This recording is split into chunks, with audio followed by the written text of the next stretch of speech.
Another day, another devaluation of Hilton honors. This is probably one of their worst devaluations yet. Today, we're going to talk about it. My name is Sean, and I'm here with my co host. Hi everyone, I'm Sherwin. On today's episode of the Credit Card BS podcast, we're going to delve into this most recent Hilton devaluation, which occurred around mid-May without any notice to any of its customers. So as a background, right, remember that Hilton points are generally trash in terms of value, but good for high-end properties. Sean, care to elaborate on what that? Yeah, so essentially, if you're trying to stay at like a low end, like a mid market Hilton hotel, usually the valuation is going to be like half a cent per point in terms of like what your redemption value is going to be. But if you're going to like the high end hotels, right, ones that are charging like $1,000 a night or more, you can often get like 1 cent per point or even more for your value of points there. It's a very interesting kind of divide where it's really like all the value of Hilton honors is concentrated at the high end. But essentially, they've kind of now been raising the cap on these like very aspirational luxury redemptions. So the value at luxury hotels is going, lower and lower as time goes on. Yeah, essentially what we're saying is that Hilton took one of their last remaining set of like decent redemption options and then like ruined it. Like the other stuff was already ruined. I mean, point you said 0.5 cents per point. That's pretty generous. Like a lot of times it's zero point 0.3 to zero point 0.4 at this point if you're looking at lower and mid tier hotels. But yeah, the previous cap was 150K for a standard room. Like it would not go higher than that, which made like high end property redemptions attractive, right? 150K points you could buy for $750, which is still a lot of money, but for a room that can cost more than $2,000, that is a huge discount. However, that they've now raised that cap up to 200K, which is crazy. Now, if you just think about the trends from the last few years, in 2017, the highest Hilton standard room was 90,000 points. Okay. Now, and then 2019, it was 120K. 2021 got up to 150K. And then 2025's most recent deval is 200K. So as I said, this makes it much less of a quote unquote deal to buy points for high end redemptions because 200K points are going to cost you $1,000 on sale. Could still be a good discount. I'm not saying it's a bad redemption objectively now, but the fact that no notice was given about these changes, and the fact of the matter is like 200K is just like a huge number to spend for like one night. Like I think makes it a massive, massive L. I agree. I think the problem is there's just no like buying the points. Like this is ridiculous. Like paying $1,000 to buy points. That is insane when you compare it to like other points programs out there, right? And I think the thing that drives people so insane is the fact that there's no notice. Like, yes, Hilton Honors is dynamically priced. It isn't really dynamically priced. What it is it's statically priced with buckets, but it's just buckets that like they just don't care about you as the consumer. They can just change whenever they feel like. This is why people like Hyatt, because Hyatt, yes, does Hyatt do devaluations? Of course they do. Every points program does. But when Hyatt does a devaluation, every year they do category changes and they announce it like a month in advance. And you can book and have your reservations honored as long as you book within that like month window. So imagine you're this Hilton loyalist spending all of your company's money at a hotel because like if your company's paying for your hotel or whatever, or you're, let's say, like spending a bunch of money at Hilton hotels and you stay with them and you're loyal and you're saving up your points for this nice Waldorf Maldives redemption, which is like impossible to book anyways, but somehow you have enough points and it's like open. Great, we've just raised it 50,000 points a night without any notice. Like it is extraordinarily unfriendly to the consumer. Like it is unnecessarily so, to the point where like if you're a hotel company, you should have some level of respect to your consumers to not just like totally shit on them and like to take their hard-earned points and just say, nope, screw you.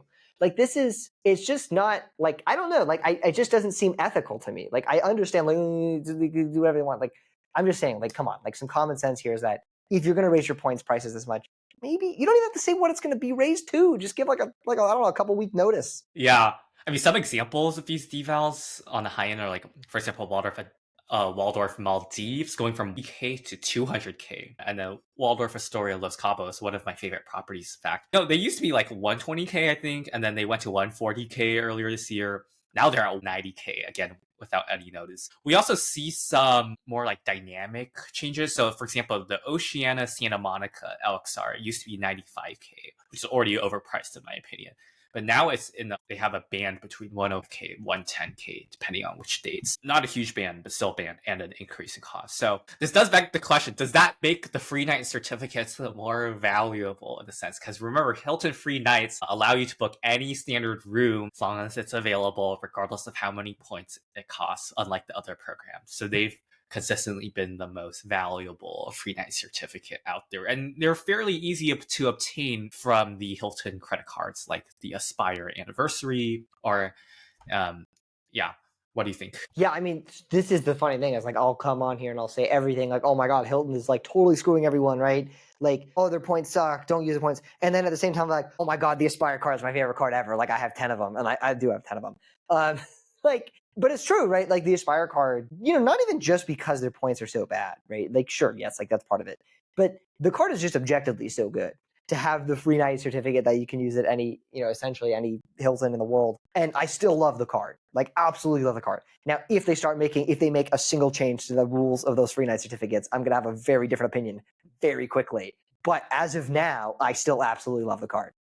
Yeah. Yes, and I think like it does make it the case where it's like at these luxury hotels, I think if you're someone that wants to go to some of these Hilton properties, and I think Hilton has, and at the top end, I think Hilton has an absolutely wonderful portfolio of luxury hotels. I think better than Hyatt in terms of like the very tippy top of Hilton, I think is better than the tippy top of Hyatt for sure. So I think like, yes, if you're someone that wants to go to these like super aspirational properties, yes, the Aspire card absolutely still makes sense. This free night certificates, I think that's the way to go. Don't go try to earn Hilton points. That's not, this is time and time again, this is not what they want. I mean, I've said it before on this podcast, and I'll say it again. Hilton's loyalty program would be nothing, like absolute nothing, without the credit cards from American Express, right? Like Hyatt, there's plenty of reasons to stay loyal to them, even if you're not playing the credit card game. But Hilton, I mean, other than the fact that you can earn a lot of points quickly and they have a lot of promo, whatever, so you could argue like you're getting good return on spend, whatever. But like, no, like generally the perks are just so not worth it unless you have like the Aspire card. Then,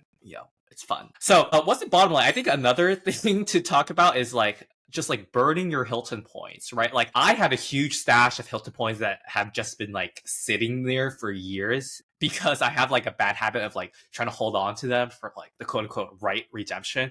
Like for Hyatt, right, I'm using my points, at a healthy rate because there's awesome redemptions on the mid tier, there's awesome redemptions on the high tier.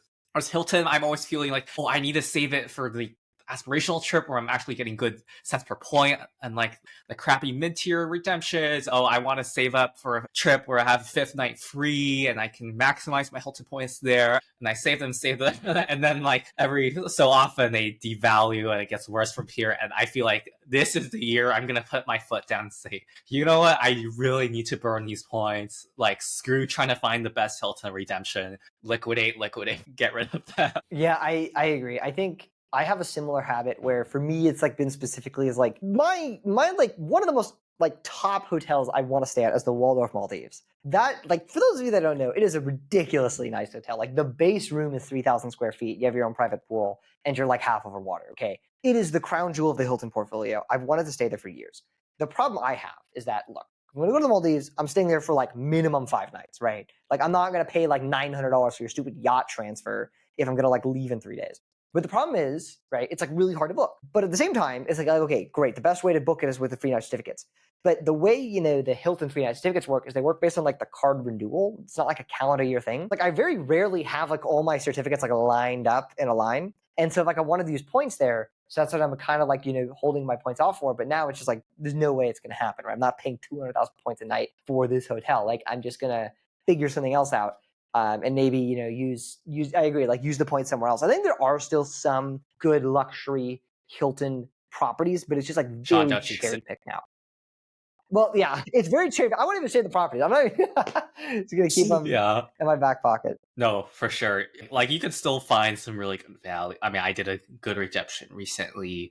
I mean, good relative to other Hilton redemptions, but like you can still find good use there, but I would say in general, burn them sooner than later or you will get burned. Okay, so let's wrap up here today. What do you think about Hilton's devaluation? Is it as crazy as we are making it out to be? Let us know down in the comments below. If you enjoyed today's video, please give it a like and subscribe to our channel. And if you're interested in opening any credit cards, please consider using one of the links down in the description below. It greatly helps support the channel. And Sean, why don't you plug our Discord? Yes, if you want to connect with an elite group of award travelers and credit card enthusiasts entirely for free, check out the Traveling Discord group at the link in the description. You will learn a ton, I promise you. Thank you so much for watching, and we will see you next week.